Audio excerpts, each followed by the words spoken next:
Hey folks, how's it going? I'm still out walking the dog.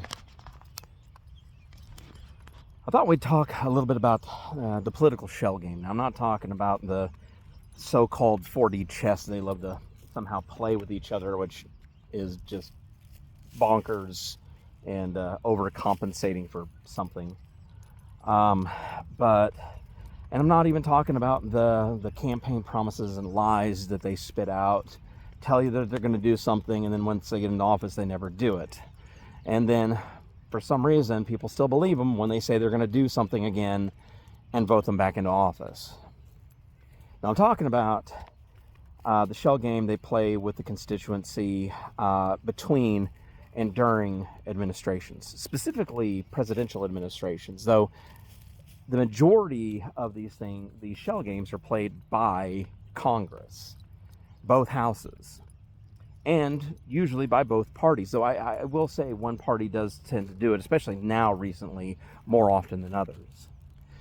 I'm talking about the continuation of tax credits. I'm talking about the continuing resolutions of the budgets and so on and so forth.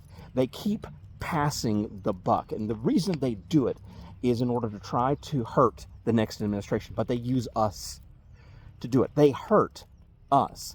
These continuing resolutions, these continuing credits that are, constantly playing a game of chicken with, affect us, the average people. And they do it in order to harm the other administration, because they will continue those resolutions only just so far into the next administration.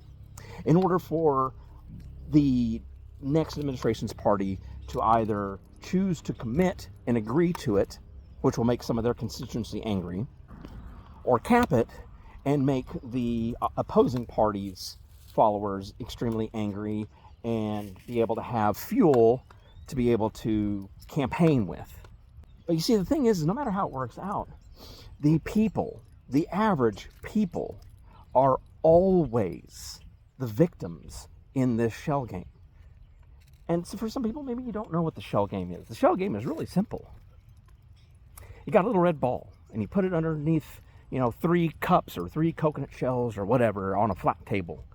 And you put it under one cup, and you shuffle it all around. And then you let the other person guess which cup that red ball is, as long as they followed your hands. However, the trick to it is it's not under any of the cups. It's in the dealer's lap, because they managed to shuffle those cups just enough to where it went over the table and into his lap. That's exactly what they're doing with us.